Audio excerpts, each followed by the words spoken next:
வணக்கம். வேந்தரின் உச்சிவேளை பகல் செய்திகளுக்காக பிரீதா. பிரவீனா. முதலில் தலைப்புச் செய்திகள். டிசம்பர் 31 வரை டெபிட் கார்டுகளுக்கு சேவை கட்டணம் ரத்து. மத்திய பொருளாதார விவகாரத்துறை செயலர் அறிவிப்பு.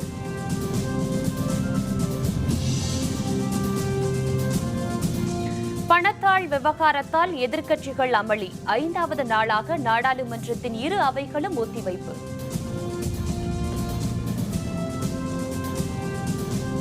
வரும் 28ஆம் தேதி கண்டன நாள் கடைபிடிப்பு. எதிர்க்கட்சி தலைவர்கள் கூட்டத்தில் முடிவு.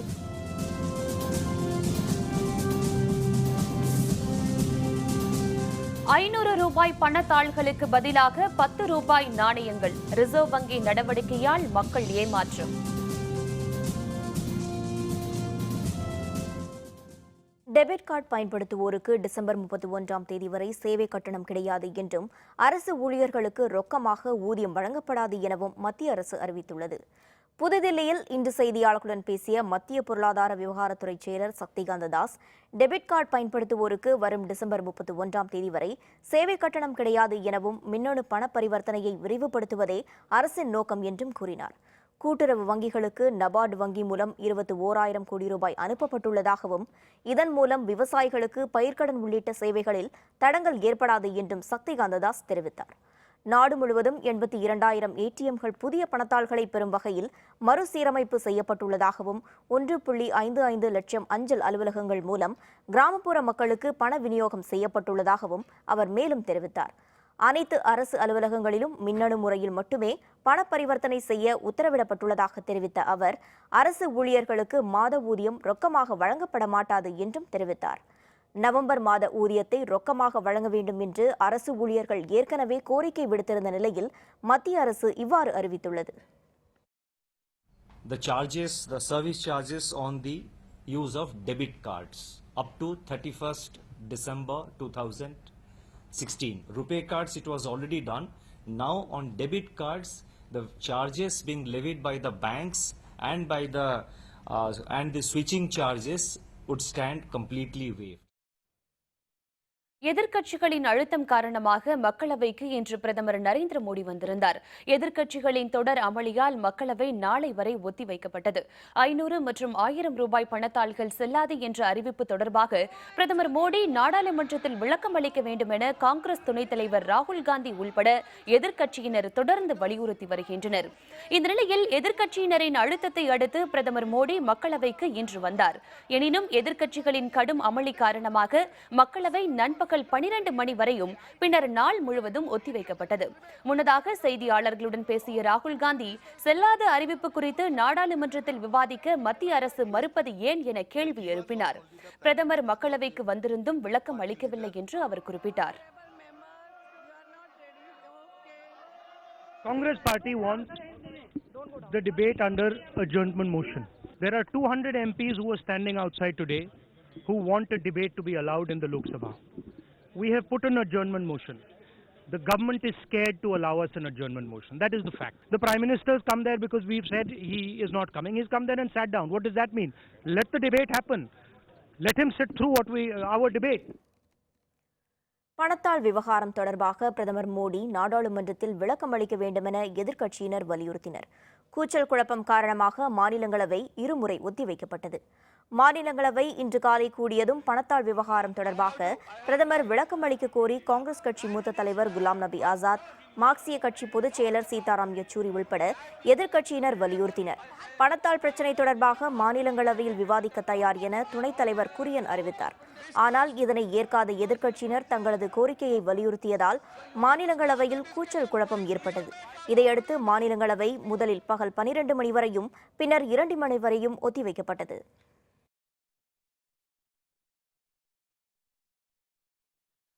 ரூபாய் 1000 ரூபாய் பணத்தாள்கள் செல்லாது என்ற மத்திய அரசின் அறிவிப்பை கண்டித்து நாடாளுமன்ற வளாகத்தில் எதிர்க்கட்சி உறுப்பினர்கள் இன்று போராட்டத்தில் ஈடுபட்டனர். பணத்தாள்கள் செல்லாது என்ற மோடி அரசின் அறிவிப்பை கண்டித்து எதிர்க்கட்சிகள் நாடாளுமன்ற இரு அவைகளையும் தொடர்ந்து முடக்கி வருகின்றன. இதனிடையே நாடாளுமன்ற இரு அவைகளை சேர்ந்த எதிர்க்கட்சி தலைவர்கள் முடிவின்படி நாடாளுமன்ற வளாகத்தில் எதிர்க்கட்சி உறுப்பினர்கள் போராட்டத்தில் ஈடுபட்டனர். நாடாளுமன்ற வளாகத்தில் உள்ள காந்தி சிலை முன்பு திரண்ட எதிர்க்கட்சியினர் மத்திய அரசை கண்டித்து கண்டன முழக்கங்கள் கோஷங்கள் எழுப்பினர். மத்திய அரசின் முடிவுக்கு எதிர்ப்பு தெரிவிக்கும் வாசகங்கள் கொண்ட பதாகைகளை அவர்கள் கைகளில் ஏந்தினர். இந்த போராட்டத்தில் காங்கிரஸ் துணைத் தலைவர் ராகுல் காந்தி, மல்லிகார்ஜுன கார்கே, குலாம் நபி ஆசாத், மார்க்சிய பொதுச் செயலர் சீதாராம் யெச்சூரி, இந்திய கம்யூனிஸ்ட் உறுப்பினர் டி ராஜா, ஐக்கிய ஜனதா தள தலைவரான சரத் யாதவ், நவநீத கிருஷ்ணன் உள்பட அதிமுக உறுப்பினர்கள், திமுக உறுப்பினர்கள் கனிமொழி, திருச்சி சிவா மற்றும் திரிணாமுல் காங்கிரஸ் கட்சியை சேர்ந்த நாடாளுமன்ற உறுப்பினர்கள் என எதிர்க்கட்சியினர் திரளானோர் மத்திய அரசை கண்டித்து போராட்டத்தில் ஈடுபட்டனர். அதன் பின்னர் குடியரசுத் தலைவரை கூட்டாக சந்தித்து கோரிக்கை மனு அளிக்கவும் எதிர்க்கட்சியினர் முடிவு செய்துள்ளனர். விரைவில் நாடு தழுவிய அளவில் முழு அடைப்பு போராட்டத்தை நடத்தவும் எதிர்க்கட்சியினர் திட்டமிட்டுள்ளனர்.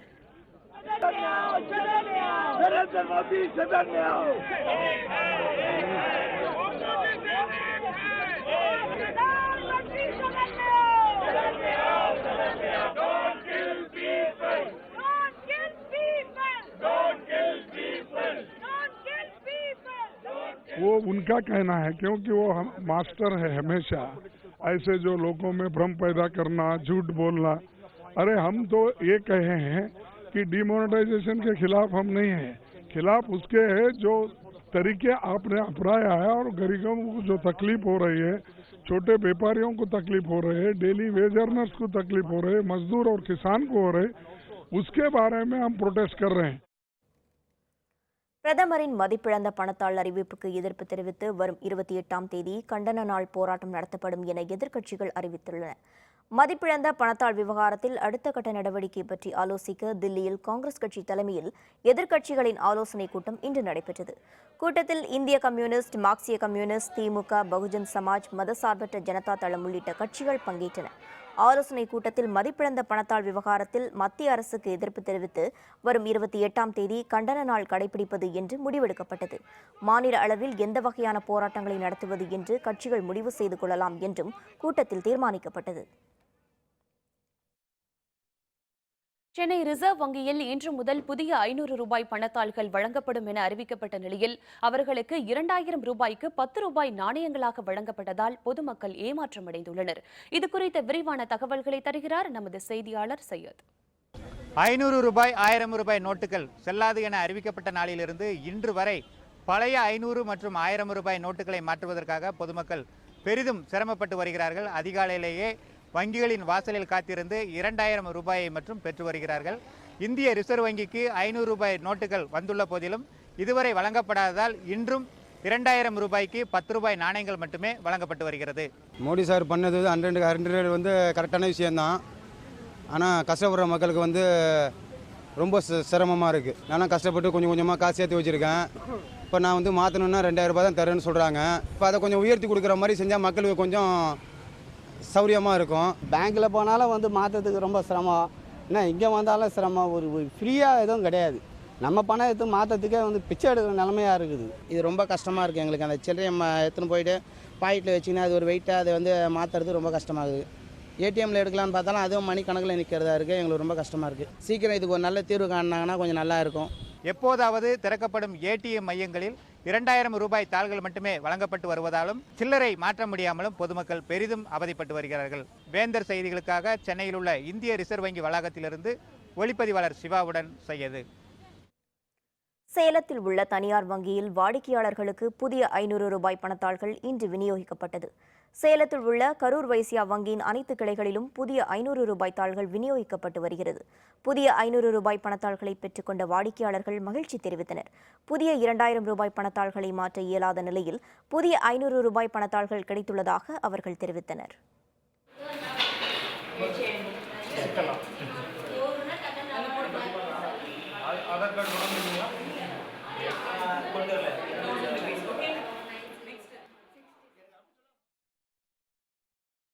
மதிப்பிழந்த ரூபாய் நோட்டுகளால் நேரிட்டுள்ள பாதிப்பு பற்றி ஆய்வு நடத்த பிரதமர் மோடியால் அமைக்கப்பட்ட மத்திய குழுவை சேர்ந்தவர்கள் கோவையில் அனைத்து வங்கி நிர்வாகிகள் மற்றும் அரசு உயர் அலுவலர்களுடன் ஆலோசனை நடத்தினர். வங்கிகள் மற்றும் ஏடிஎம்களின் செயல்பாடு, பண பரிவர்த்தனை உள்ளிட்டவற்றை ஆய்வு செய்து அறிக்கை தாக்கல் செய்வதற்காக பிரதமர் மோடி 27 குழுக்களை அறிவித்தார். மத்திய அரசு அதிகாரிகளை உள்ளடக்கிய இந்த குழு நாடு முழுவதும் ஆய்வு மேற்கொண்டு வருகிறது. இதன் ஒரு பகுதியாக மத்திய பணியாளர் நலன்துறை கூடுதல் செயலரை உள்ளடக்கிய மத்திய குழுவினர் கோவை வந்தனர். இந்த குழு மாவட்ட ஆட்சியர் அலுவலகத்தில் அனைத்து வங்கி நிர்வாகிகள் மற்றும் அனைத்து துறை உயர் அலுவலர்களுடன் ஆலோசனை நடத்தினர். To assess the currency availability, the currency at maybe bank branches, ATMs, or in the rural areas through the BCs, etc. And the issue of recalibration of ATMs. And above all, to assess the impact of this government's decision on various sectors of the society. Puducherry Nellithope தொகுதியில் வெற்றி பெற்றதை அடுத்து பேரவை உறுப்பினராக இன்று முதல்வர் நாராயணசாமி பதவியேற்றுக் கொண்டார். புதுச்சேரியில் கடந்த மே மாதம் நடைபெற்ற பேரவைத் தேர்தலில் காங்கிரஸ் திமுக கூட்டணி வெற்றி பெற்றது. இதையடுத்து தேர்தலில் போட்டியிடாத நாராயணசாமி முதல்வராக தேர்வு செய்யப்பட்டார். பின்னர் நெல்லித்தோப்பு தொகுதியில் போட்டியிட்ட அவர் 11,144 வாக்குகள் வித்தியாசத்தில் அதிமுக வேட்பாளர் ஓம் சக்தி சேகரை வீழ்த்தினார். இதனைத் தொடர்ந்து புதுச்சேரி பேரவை உறுப்பினராக நாராயணசாமி இன்று பதவியேற்றுக் கொண்டார். அவருக்கு பேரவைத் தலைவர் வைத்திலிங்கம் பதவி பிரமாணம் செய்து வைத்தார். மத்திய அமைச்சர், மக்களவை, மாநிலங்களவை உறுப்பினர் உள்ளிட்ட பதவிகளை வகித்த நாராயணசாமி முதல் முறையாக பேரவை உறுப்பினராக இன்று பதவியேற்றுக் கொண்டது குறிப்பிடத்தக்கது.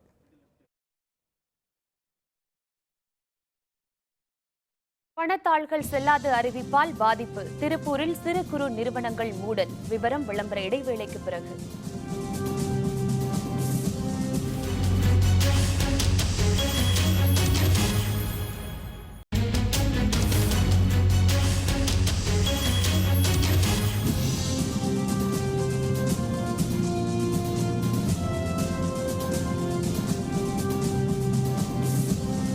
செய்திகள் தொடர்கின்றன. பண மோசடி வழக்கில் கைது செய்யப்பட்டுள்ள மதனை 7 நாட்கள் போலீஸ் காவலில் விசாரிக்க அனுமதித்து சென்னை சைதாப்பேட்டை குற்றவியல் நடுவர் நீதிமன்றம் உத்தரவு பிறப்பித்துள்ளது. மருத்துவ மாணவர் சேர்க்கைக்கென பணம் பெற்றுக்கொண்டு தலைமறைவான மதனை சென்னை மத்திய குற்றப்பிரிவு காவல்துறையினர் திருப்பூரில் கைது செய்தனர். பின்னர் விசாரணைக்கு பின் சைதாப்பேட்டை நீதிமன்ற நடுவர் பிரகாஷ் இல்லத்தில் ஆஜர்படுத்தி புழல் சிறையில் அடைத்தனர். மருத்துவக் கல்லூரியில் இடம் வாங்கி தருவதாக கூறி மாணவர்கள் மற்றும் பெற்றோர்களிடம் சுமார் 84 கோடி ரூபாய் மோசடி செய்ததாக மதன் மீது 123 புகார்கள் பதிவு செய்யப்பட்டுள்ளன. இந்த நிலையில் புகார்கள் குறித்து மதனிடம் 10 நாட்கள் விசாரணை நடத்த அனுமதி கோரி சென்னை சைதாப்பேட்டை 11வது குற்றவியல் நடுவர் நீதிமன்றத்தில் நேற்று சென்னை மத்திய குற்றப்பிரிவு காவல்துறையினர் மனு தாக்கல் செய்தனர். இந்த மனு இன்று விசாரணைக்கு வந்தது. மாணவர்களிடம் பெற்று மோசடி செய்த பணத்தில் உத்தரகண்ட் உள்பட நாட்டின் பல்வேறு இடங்களில் மதன் சொத்துக்களை வாங்கியிருக்கிறார் என்றும் இவற்றை பற்றி விசாரிக்கவும் சொத்துக்களை பறிமுதல் செய்யவும் மதனிடம் விசாரணை நடத்த வேண்டும் என்றும் தங்கள் மனுவில் குற்றப்பிரிவு காவல்துறையினர் கேட்டுக்கொண்டனர். இதைத் தொடர்ந்து மதனை 7 நாட்கள் போலீஸ் காவலில் விசாரிக்க அனுமதி அளித்து குற்றவியல் நீதிமன்ற நடுவர் பிரகாஷ் உத்தரவு பிறப்பித்தார். மேலும் வரும் 29ஆம் தேதி மாலையில் மதனை மீண்டும் நீதிமன்றத்தில் ஆஜர்படுத்த வேண்டும் என்றும் உத்தரவிடப்பட்டது. பண மோசடி வழக்கில் கைது செய்யப்பட்டுள்ள மதன் என்பவரை அரசு தரப்பில் 10 நாட்கள் போலீஸ் காவலில் எடுக்க வேண்டும், போலீஸ் காவலில் எடுத்து விசாரிக்க உத்தரவிட வேண்டும் என்று 11வது பெருநகர குற்றவியல் நீதிமன்றத்தில் மனு தாக்கல் செய்திருந்தோம். இவ்வழக்கில் இருதரப்பு வாதங்களையும் கேட்ட 11வது பெருநகர நடுவர் அவர்கள் முக்கிய எதிரி மதனை 7 நாட்கள், அதாவது 29/11/2016 மாலை 5:30 மணி வரை போலீஸ் காவலில் வைத்து விசாரணை செய்வதற்கு அனுமதி வழங்கி உத்தரவிட்டுள்ளார்கள். கவிஞர் சுரதாவின் 96வது பிறந்த நாளை ஒட்டி அவரது திருவுருவ படத்திற்கு அமைச்சர்கள், பல்வேறு கட்சித் தலைவர்கள் மலர் தூவி மரியாதை செலுத்தினர். சென்னை அசோக் நகரில் உள்ள சுரதாவின் சிலை அருகே அவரது திருவுருவ படத்திற்கு தமிழக அரசு சார்பில் அமைச்சர்கள் கடம்பூர் ராஜு, பாண்டியராஜன், ஜெயக்குமார், பெஞ்சமின் ஆகியோர் மலர் தூவி மரியாதை செலுத்தினர். இதேபோன்று காங்கிரஸ் மூத்த தலைவர் குமரி அனந்தனும் கவிஞர் சுரதாவின் உருவப்படத்திற்கு மலர் தூவி மரியாதை செலுத்தினார்.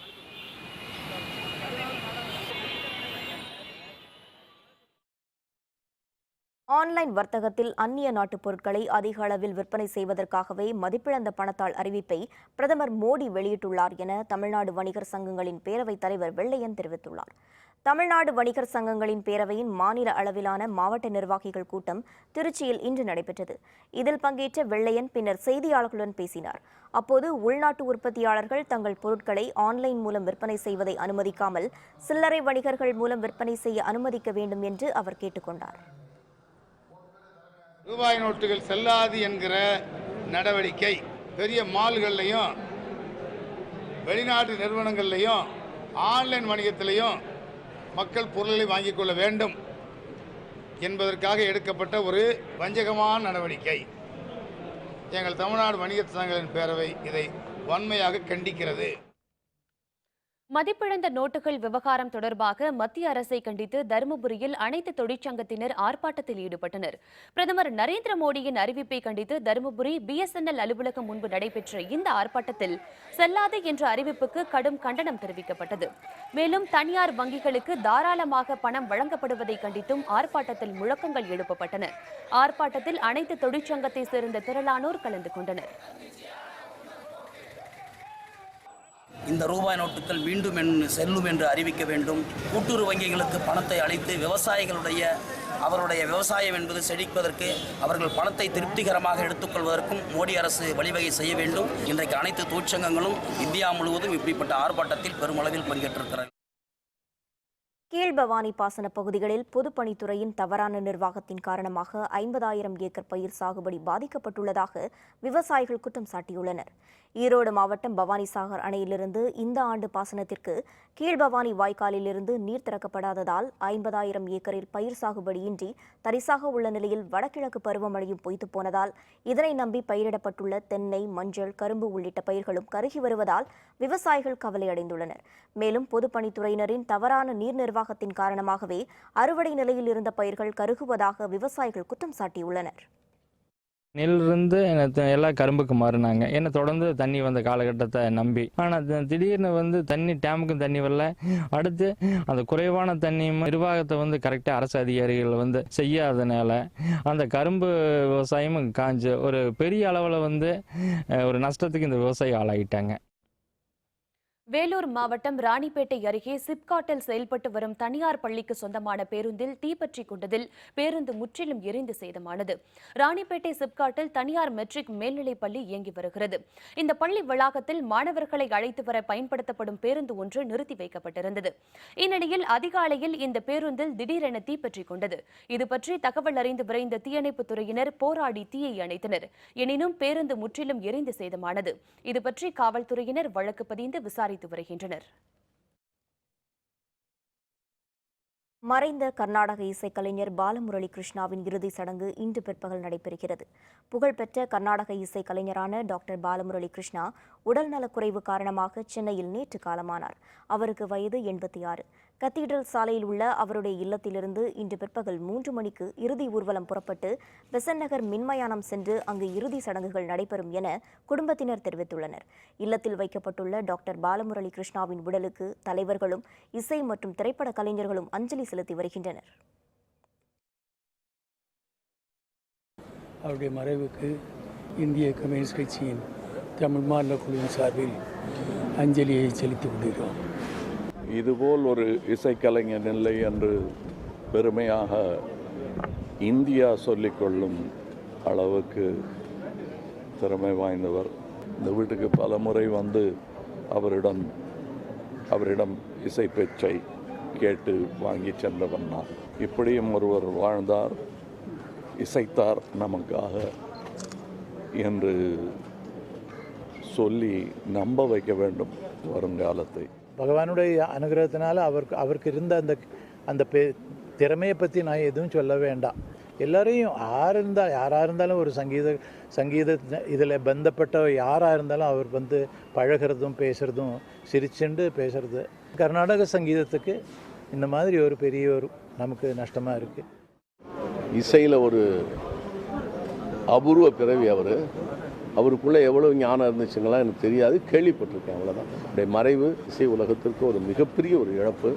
எங்களை மாதிரி ஒரு ரசிகர்களுக்கும் அன்பானவர்களுக்கும் திரையுலகத்துக்கும் ஒரு பெரிய நஷ்டம். 500 மற்றும் 1000 ரூபாய் செல்லாது என்ற அறிவிப்பை கண்டித்து திருப்பூரில் சிறு மற்றும் குறு நிறுவனங்கள் மூடப்பட்டுள்ளன. 500 மற்றும் 1000 ரூபாய் நோட்டுகள் செல்லாது எனும் மத்திய அரசின் அறிவிப்பை தொடர்ந்து திருப்பூரில் உள்ள பின்னலாடை நிறுவனங்கள் மற்றும் தொழிலாளர்கள் பாதிக்கப்பட்டுள்ளனர். இதனை கண்டித்து எதிர்க்கட்சிகள், தொழிற்சங்கங்கள் முழு அடைப்பு போராட்டத்துக்கு அழைப்பு விடுத்தன.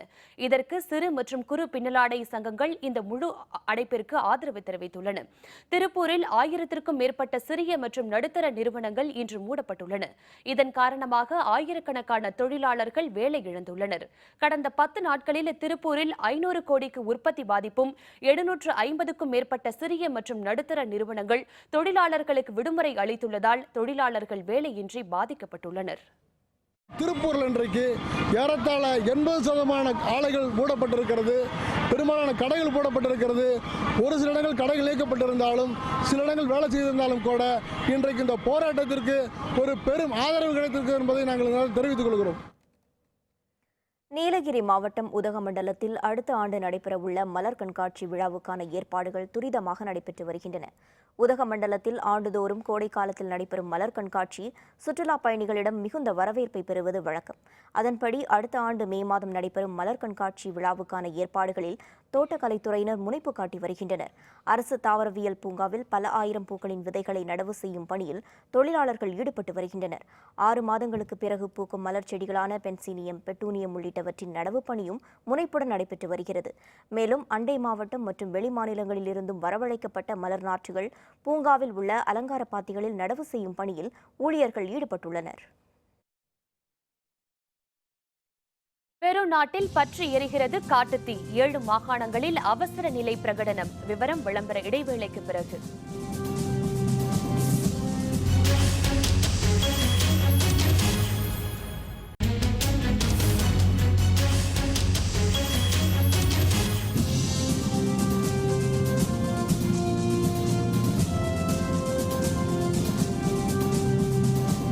செய்திகள் தொடர்கின்றன. இனி அயலகச் செய்திகள்.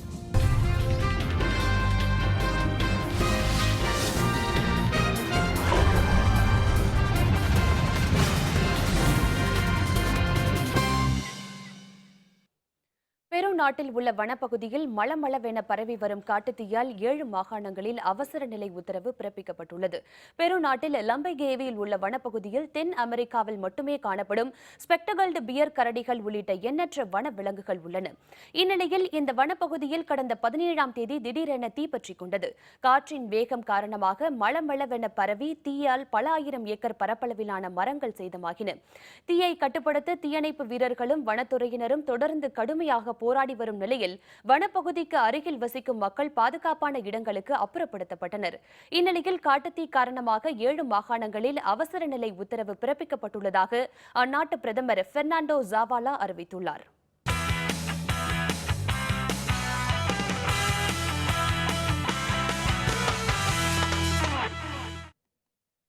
மூன்றாவது டெஸ்ட் கிரிக்கெட் போட்டியில் பங்கேற்க இந்திய இங்கிலாந்து அணி வீரர்கள் பஞ்சாப் மாநிலம் மொஹாலியை வந்தடைந்த நிலையில் தீவிர வலைப்பயிற்சியில் ஈடுபட்டுள்ளனர். இந்தியா இங்கிலாந்து அணிகளுக்கு இடையிலான டெஸ்ட் கிரிக்கெட் தொடர் நடைபெற்று வருகிறது. இதன் முதல் போட்டி சமனில் நிறைவடைந்தது. இரண்டாவது போட்டியில் இந்திய அணி 246 ரன்கள் வித்தியாசத்தில் வெற்றி பெற்றது. மூன்றாவது டெஸ்ட் போட்டி வரும் 26ஆம் தேதி மொஹாலியில் தொடங்க உள்ளது. இந்நிலையில் போட்டித் தொடரின் எஞ்சிய 3 போட்டிகளுக்கான இந்திய அணி நேற்று அறிவிக்கப்பட்டது. இதில் கௌதம் கம்பீர் நீக்கப்பட்டு அவருக்கு பதிலாக வேகப்பந்து வீச்சாளர் புவனேஸ்வர் குமார் சேர்க்கப்பட்டுள்ளார். இதனிடையே இரு அணி வீரர்களும் மொஹாலியை வந்தடைந்த நிலையில் தீவிர வலைப்பயிற்சியில் ஈடுபட்டுள்ளனர். டெஸ்ட் போட்டித் தொடரில் இந்திய அணி 1-0 என்ற கணக்கில் முன்னிலை பெற்றுள்ளது குறிப்பிடத்தக்கது. மீண்டும் தலைப்புச் செய்திகள். டிசம்பர் 31 வரை டெபிட் கார்டுகளுக்கு சேவை கட்டணம் ரத்து. மத்திய பொருளாதார விவகாரத்துறை செயலர் அறிவிப்பு.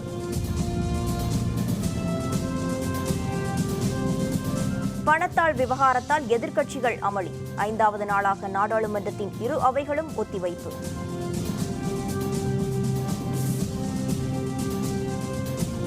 வரும் 28ஆம் தேதி கண்டன நாள் கடைபிடிப்பு. எதிர்க்கட்சி தலைவர்கள் கூட்டத்தில் முடிவு.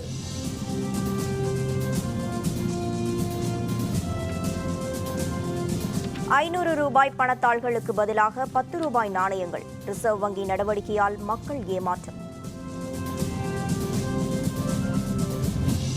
இத்துடன் வேந்தரின் உச்சிவேளை பகல் செய்திகள் நிறைவடைந்தன. மீண்டும் மாலை 5:30 மணிக்கு வேந்தரின் அந்திமாலை தொடர் செய்திகளில் சந்திப்போம். வணக்கம். வணக்கம்.